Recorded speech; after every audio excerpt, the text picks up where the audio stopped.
کہ جو بندہ یہ وظیفہ پڑھے گا اللہ کا عرش ہل جاتا ہے. لا علاج بیماریاں ہوں، دکھ ہوں، غم ہوں، قرضے ہوں، مصیبتیں ہوں، ناکامیاں ہوں اور پریشانیاں ہوں اور ایسے حالات کہ جو انسان کہے کہ بس سب تو موت ہی ہے، اس کے علاوہ کوئی راستہ نہیں، کوئی ایسی پریشانی ہو، اللہ کا نظام ہے کہ اس پہ وہ ملتا ہے جو انسان گمان نہیں کر سکتا، سوچ نہیں سکتا. یہ فیصل آباد کے ساتھ ماموں کانجن میں ایک درویش ہوتے تھے، صوفی عبداللہ صاحب رحمۃ اللہ علیہ، بڑے اللہ والے تھے، درویش تھے، اللہ سے مانگتے تھے، اللہ دے دیتا تھا. تو مجھے ان کے ایک شاگرد نے بتایا، اردو بازار لاہور میں ہوتے تھے، کہنے لگے کہ میں ایک دفعہ گیا تو مجھ سے فرمانے لگے کہ میرے سارے کے سارے طالب علم استاد جمع ہو کے آ گئے کہ ہمارے جو ہے وہ ہمارے راشن نہیں، کھانا پینا کچھ نہیں، تنخواہیں نہیں ملی، سب چیز ختم ہو چکی ہے، تو اب ہمیں اجازت دے دیں، آپ کے پاس تو ہے نہیں. اچھا فرمایا مجھے چند دن دے دو، جتنے اور دن صبر کر لیا، چند دن مجھے دے دو. تو فرمایا پھر بیٹھ گئے مصلی اور جو سورۃ فاتحہ پڑھی نا جب آتے تھے نا، ایاک نعبد و ایاک نستعین، اس کو جو وجدانی کیفیت کے ساتھ دل کی گہرائیوں اندر کے درد کے ساتھ پکارتے تھے، اتنا درد، اتنا غم، اتنا درد، اتنا غم جو پکارتے تھے کہ ایسے محسوس ہوتا تھا کہ زمین ساری کی ساری ہل رہی اور ہر طرف ایک نظام چل رہا ہے.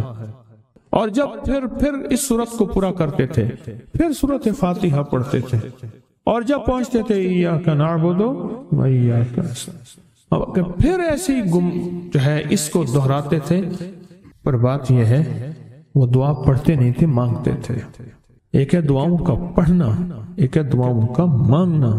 وہ دعا پڑھتے نہیں تھے، مانگتے تھے، اور اللہ مانگنے والے کو دیتا بھی ہے، اللہ مانگنے والے کو عطا بھی کرتا ہے، اور اللہ کی رحمت مانگنے والے کے ساتھ سدا رہتی ہے، ہمیشہ رہتی ہے. وہ دعا پڑھتے نہیں تھے، مانگتے تھے. بس کہا کہ ایسے مانگے، ایسا مانگا، ایسا مانگا کہ اللہ پاک کو ترس آیا.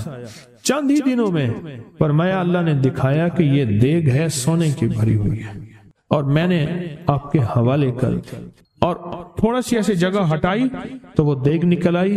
تو فرمایا پھر مٹھیاں سونے کی بھر بھر کے دیتے تھے اور کہتے تھے اس کو حسب ضرورت خرچ کرنا، خیال کرنا، کہیں فضول خرچی نہ کرنا، اسراف نہ کرنا.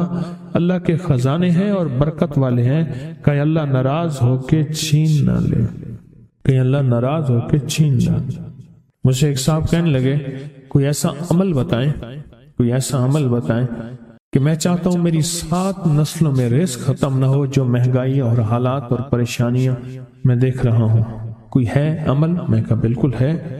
میں نے کہا روزانہ 40 منٹ بیٹھ، 40 منٹ صبح دوپہر شام، جو تیری تنہائی کا وقت ہو، کہ یا اللہ دنیا میں ایسی جگہ کوئی کہیں ہوتی، اکیلے بیٹھے رہتے یاد تیری دل نشی ہوتی، اکیلے بیٹھے رہتے یاد تیری دل نشی ہوتی.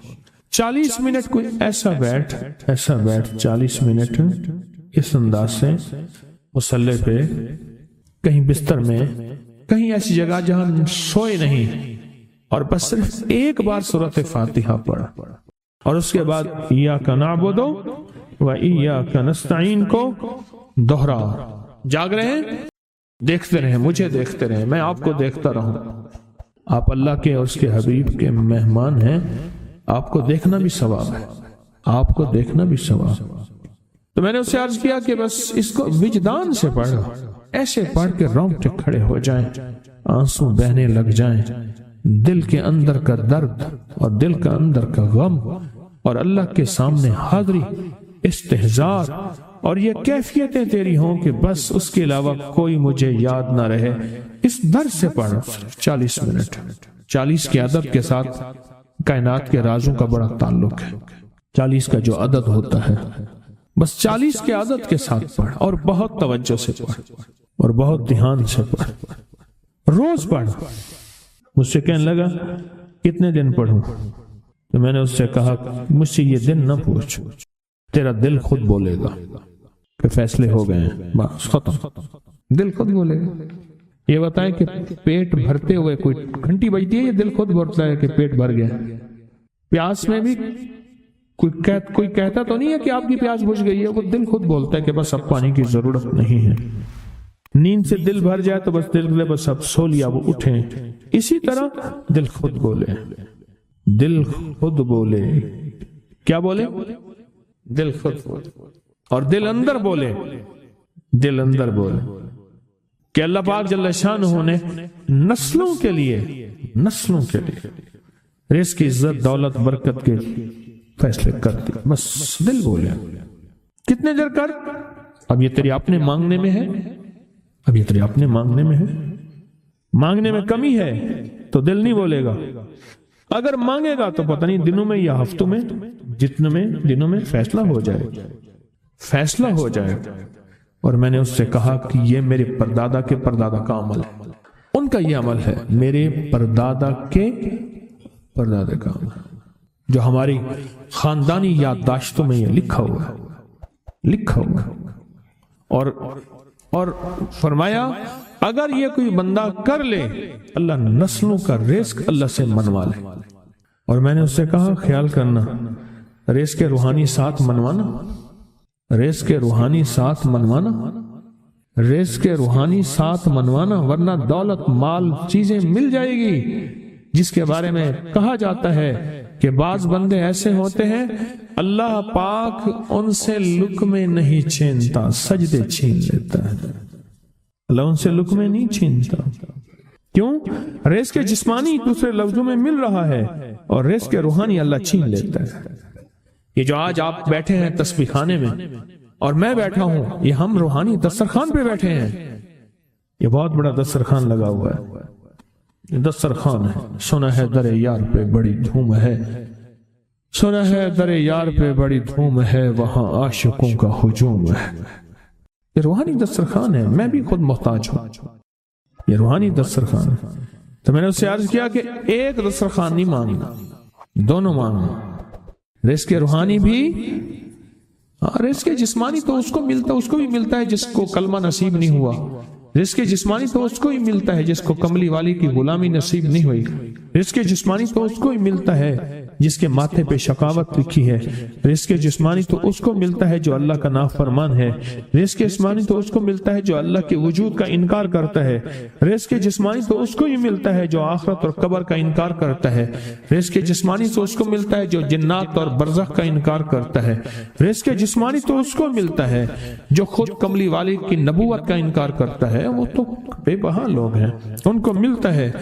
پر تجھے بھی صرف رزق جسمانی ملا اور اللہ سے یہ منوا لیا، نہ یہ نہ منوانا، اللہ سے کہنا ہے اللہ رزق روحانی بھی دے اور رزق جسمانی بھی دے، دو رزق کٹھے عطا فرما۔ کون سا رزق؟ اور رزق جسمانی بھی دے۔ کہیں ایسا نہ ہو کہ میری نسلوں میں صرف مال، دولت اور چیزیں ہوں اور تیرا نام اور تیرے حبیب کا نام نہ ہو، تیرا نام اور تیرے کملی والے کا نام نہ ہو، تیرا نام اور تیرے دوستوں کا نام نہ ہو، تیرا نام اور تیری آل و اصحاب کا نام نہ ہو۔ کہیں ایسا نہ ہو میں محروم ہو جاؤں، مجھے آل اور محمد اور آل محمد اور اصحاب محمد کی نسبتیں یہ بھی ساتھ عطا کیے رکھ۔ میں نے اس سے کہا کہ دو چیزیں مانگنا۔ اچھا قدرت کا نظام ہے، کچھ دیوانے بھی ہوتے ہیں، یقین والے ہوتے ہیں، آپ جیسے آپ مخلص بیٹھے ہیں اور پوری دنیا میں ہمارے ساتھ اس وقت مخلص بیٹھے ہیں جو ہماری آج کی محفل میں شریک ہیں، ہوتے ہیں دیوانے۔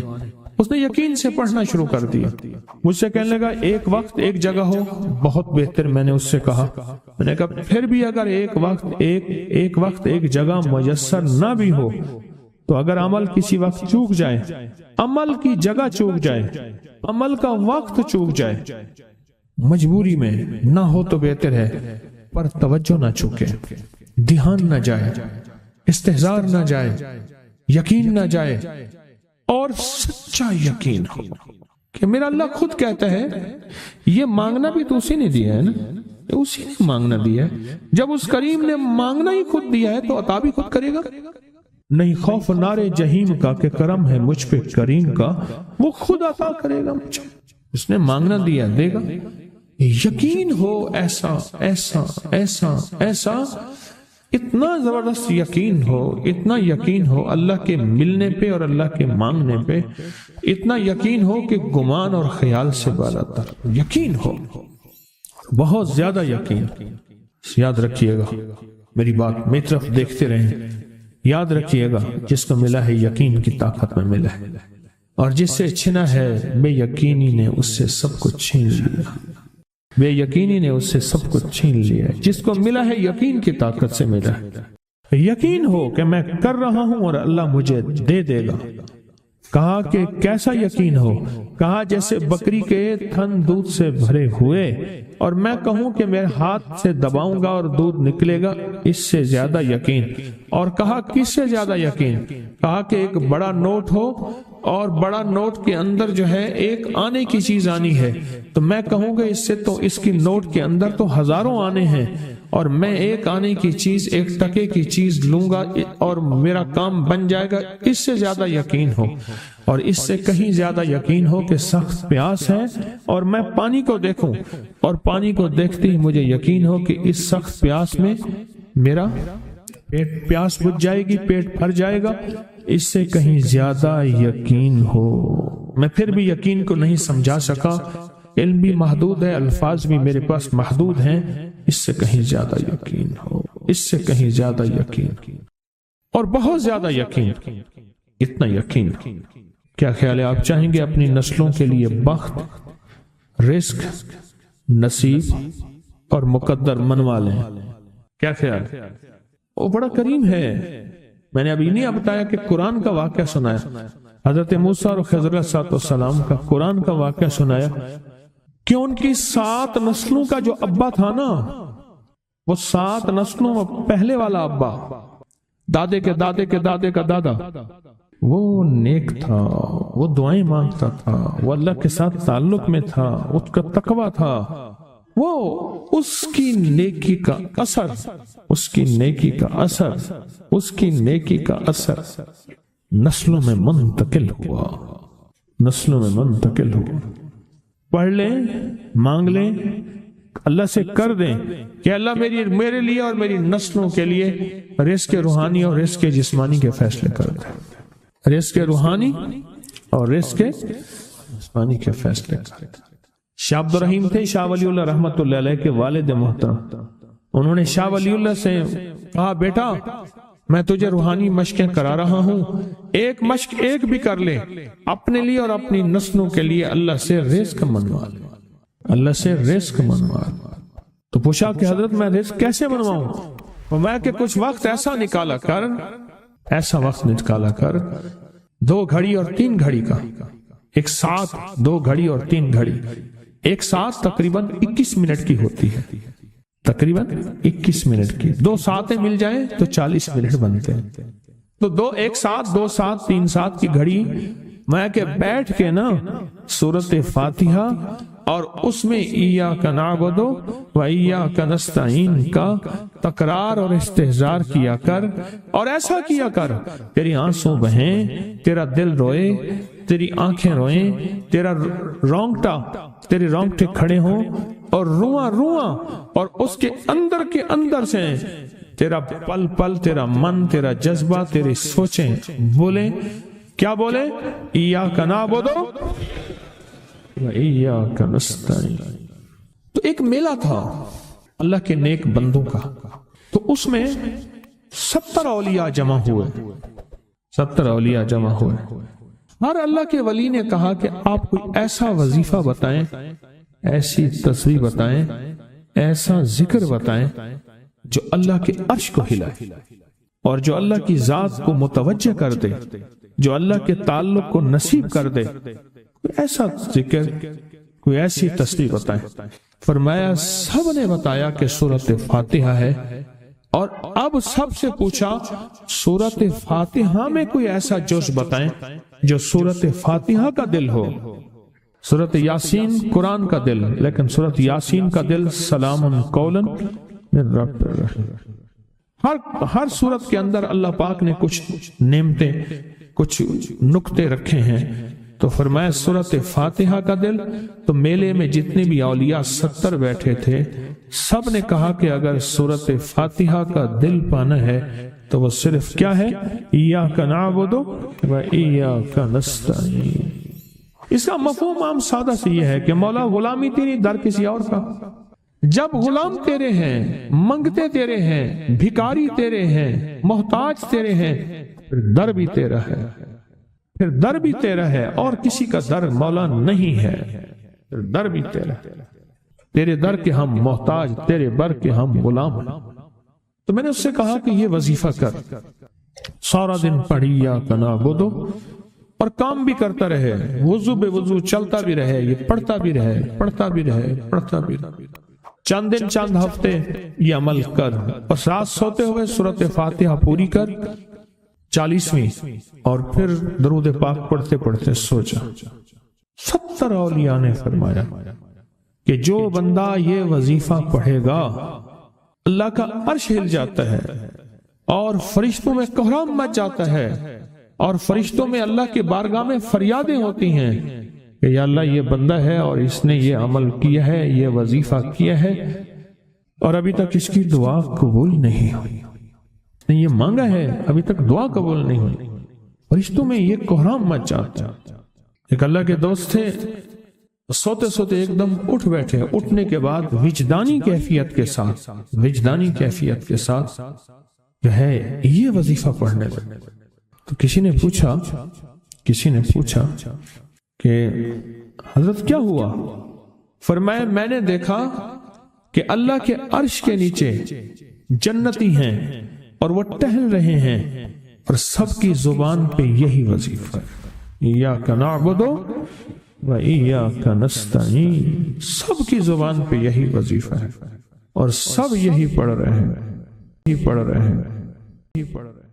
زندگی میں جب بھی کہیں مشکلیں آئی ہیں، جب بھی کہیں پریشانی آئی ہیں، جب بھی کہیں الجھنیں امت کو آئی ہیں، جب بھی کہیں اولاد نہیں ہے، رزق نہیں ہے، صحت نہیں ہے، عزت نہیں ہے، سکون نہیں ہے، چین نہیں ہے، راحت نہیں ہے، جادوؤں نے گھیر لیا، بندشوں نے تباہ کر دیا، حاسدین نے برباد کر دیا، مشکلوں نے سر چڑھ کے ہمیں جھکا دیا، حالات نے ہماری زندگی کو تنگ کر دیا، کوئی پریشانی کی ضرورت نہیں۔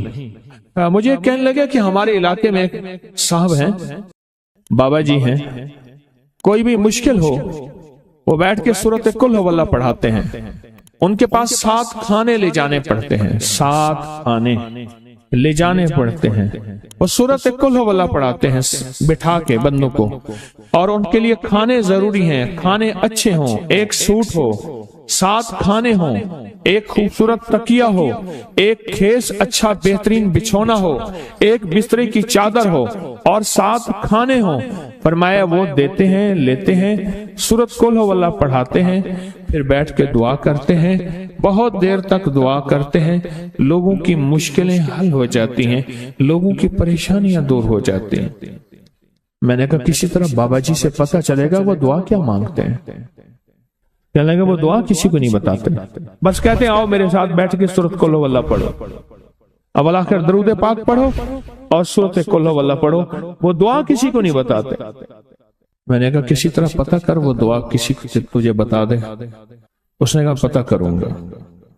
کچھ عرصے کے بعد بندہ مجھے ملا، آتے یہ کاغذ دیا، اور کاغذ دے کے مجھے کہنے لگا آپ کو یاد ہے آپ نے میری ایک ذمہ داری لگائی تھی، اور وہ ذمہ داری یہ لگائی تھی کہ ایک ہمارے ہاں بابا جی ہیں، ان کے پاس کوئی دنیا کی مشکل، پریشانی، الجھنیں، ناکامیاں، حالات، مسائل، بے اولادی، جادو، جنات، اثرات، بندشیں، کوئی بھی ہے، وہ مسئلے حل ہوتے ہیں، لیکن ان کی شرطیں یہ ہیں، خوبصورت تکیہ لیتے ہیں، بہترین سوٹ لیتے ہیں، بستری کی چادر لیتے ہیں، ایک کھیس یعنی پورا بستر لیتے ہیں، اور کہا اگر سردیاں تو ایک خوبصورت رضائی بھی لیتے ہیں، اور 7 رنگ کے کھانے لیتے ہیں، عطر کی خوشبو لیتے ہیں، یہ لیتے ہیں، یہ لیتے ہیں، وہ پھر آپ چھوڑ کے آ جائیں وہ ان کے ہوتے ہیں، بس آپ کو وہ دعا دے دیتے ہیں اور بٹھا کے سورۃ قل ہو اللہ پڑھتے ہیں۔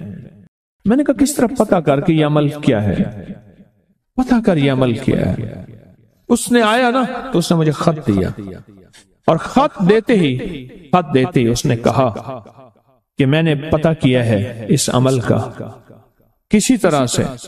ان کے گھر کی ایک خاتون ہماری خواتین سے نسبت تھی، انہوں نے بتایا ہے وہ ساری سورۃ قل هو اللہ وہ حضور کے گھرانے کو اس بارگاہ میں پیش کرتے ہیں، ان ہستیوں کو پیش کرتے ہیں، ان ہستیوں کو پیش کرنے کے بعد پھر ان کے وسیلے سے دعا کرتے ہیں اور کہتے ہیں آپ بھی ہمارے لیے دعا فرمائیں۔ یہ کہنا شرک نہیں ہے، خیال کرنا میں امت کو شرک پہ نہیں لگا رہا، بدعت پہ نہیں لگا رہا، میرے ساتھ ہر عمل کے بڑے بڑے حوالے ہیں، میرے ساتھ ہر عمل کی بڑی بڑی طاقتور لنکس اور ریفرنس ہیں، میں نہیں لگا رہا۔ میں ایک وعدہ کرتا ہوں اور ایک دعویٰ کرتا ہوں، لیکن وہ دعویٰ نہیں ہے نہ وعدہ ہے۔ کوئی آ کے یہ نہ کہے کہ ظالم ساری عمر خور بھی شرک اور بدعت میں لگا اور ہمیں بھی شرک اور بدعت پہ لگایا اور میری قبر پہ کوئی پاؤں نہ مارے۔ ہاں یہ ضرور آ کے کوئی کہے اے اللہ اس کی قبر پہ ترس کھا اور رحم فرما، ساری عمر تیرے اور تیرے حبیب کی سچی راہیں دکھاتا رہا اور محمد آل محمد کی سچی راہیں دکھاتا رہا، یہ وہ شخص ہے اللہ اس پہ ترس کھا، اللہ اس کو معاف کر دے۔ بڑا زبردست عمل۔ مجھے آ کے جب کاغذ دیا نا، کاغذ میں دیا تو انہوں نے کہا کہ خواتین کے ذریعے ہمیں جو پتہ چلا اور وہ پتہ یہ چلا کہ موصوف حضور کے گھرانے کو یہ ساری سورۃ اخلاص، ساری سورۃ قل هو اللہ، یہ درود، یہ عمل ہدیہ کرتے ہیں اور حضور کے گھرانے کو ہدیہ کر کے پھر ہماری مشکل کی دعا کرتے ہیں اور بہت گڑ گڑا کے دعا کرتے ہیں اور پھر ان کو ہدیہ دے کے عرض کرتے ہیں آپ بھی ہمارے لیے دعا فرمائیں اور بہت دیر تک پھر آمین کہتے ہیں، آمین۔ اور اس تصور کے ساتھ، یہ تصور ذرا غور سے سنیے گا توجہ سے، اس تصور کے ساتھ کہ وہ ہستیاں میرے لیے دعا کر رہی اور میں آمین کہہ رہا اور اللہ کی بارگاہ میں ان کی دعائیں قبول ہو رہی اور اللہ کی عرشوں پہ دعائیں پہنچ گئیں اور جبریل لے کر چلے گئے، اللہ کے حضور دعا رکھی گئی اور اللہ نے اپنی طاقت اور قدرت کی مہر قبولیت کی لگا دی۔ کہا یہ عمل ہے۔ ان کو ہدیہ کرتے ہیں، میں پھر دوہرا رہا ہوں، غور سے سنیے گا، ان کو ہدیہ کرتے ہیں، ان کو ہدیہ کر کے ان کے وسیلے سے دعا کرتے ہیں، پھر ان کو دعاؤں کا عرض کرتے ہیں آپ بھی دعا فرمائیں، آپ بھی دعا فرمائیں، اور ان کو دعاؤں کا عرض کرتے ہیں اور پھر ان سے دعائیں لیتے ہیں اور بہت دیر تک آمین اس نیت سے کہتے ہیں کہ وہ دعا فرما رہے ہیں اور ہم ان کی دعاؤں پہ آمین کہہ رہے ہیں۔ یہ ہمارے اکابر کا عمل ہے، یہ ہمارے بڑوں کا عمل ہے، یہ ہماری بڑی بڑی ہستیوں کے عمل ہیں۔ میں اس لیے کہہ رہا ہوں میری کوشش ہوگی کبھی آپ کو شرک اور بدعت پہ نہ لگاؤں، میں اس لیے کہہ رہا ہوں میری کوشش ہوگی امت کو وہ خیر کے عمل بتاؤں جو عموماً لوگ چھپا کے چلے جاتے ہیں، جو عموماً لوگ اپنے تک رکھتے ہیں، میری کوشش ہوگی۔ میں نے آج تک حضور کے گھرانے کو ہدیہ پیش کیا ہو، میں نے آج تک حضور کے گھرانے کو تحفہ پیش کیا ہو، میں نے آج تک حضور کے گھرانے کو نذرانہ پیش کیا ہو اور حضور کے گھرانے کی طرف سے مجھے خالی ہاتھ لوٹایا گیا ہو۔ ممکن ہی نہیں، ممکن ہی نہیں کہ خالی ہاتھ لوٹایا گیا۔ حضور کے گھرانے کے ساتھ ساری کائنات کی محبتیں ہیں، حضور کے گھرانے کے ساتھ ساری کائنات کا تعلق ہے۔ اور یاد رکھنا انسان بعض اوقات اپنا غم برداشت کر جاتا ہے، اپنی اولاد کا غم برداشت نہیں کرتا، اور بعض اوقات اپنے معاملے میں معاف کر دیتا ہے، اولاد کے معاملے میں بہت غم دل کو کھا جاتا ہے۔ میرے حضور کے گھرانے کو جو ہدیہ دے گا، میرے حضور کے گھرانے کو جو تحفے دے گا، میرے حضور کے گھرانے کو جو اعمال دے گا، حضور کے گھرانے کو یہ ہدیے، یہ اعمال، یہ تحفے زندگی بھر اس کو سرنگوں نہیں ہونے دیں گے، زندگی بھر اس کو ناکام نہیں ہونے دیں گے، اور زندگی بھر اس کو کامیاب۔ 2 تسبیح صبح، 2 تسبیح شام سورۃ اخلاص کی، 2 تسبیح صبح، 2 تسبیح شام سورۃ اخلاص کی آپ پڑھیں، آپ پڑھیں اور پڑھ کے ان ہستیوں کو ہدیہ کریں، ہستیوں کو ہدیہ کریں، حضور کے گھرانے کو ہدیہ کریں، اور حضور کے گھرانے میں حضور کی بیویاں، حضور کی بیٹیاں، حضور کے بیٹے، حضور کے داماد، حضور کے نواسے اور نواسیاں، یہ حسن اور حسین جس کو حسنین کریمین کہتے ہیں، یہ حضور کے نواسے ہیں، یہ حضور کا گھرانہ ہے، ان کو ہدیہ کریں، اپنے مسائل کو حل ہوتا دیکھیں، اپنی مشکلات کو حل ہوتا دیکھیں، اپنی ناکامیوں کو ختم ہوتا دیکھیں۔ سالہ سال سے یہ عمل بتا رہا ہوں، سالہ سال سے یہ عمل بتا رہا ہوں، میں نے تو جس کو دیا ہے زندگی میں اس کو کامیابی ملی ہے، میں نے تو جس کو دیا ہے وہ زندگی میں ناکام نہیں ہوا، زندگی میں ناکام نہیں ہوا۔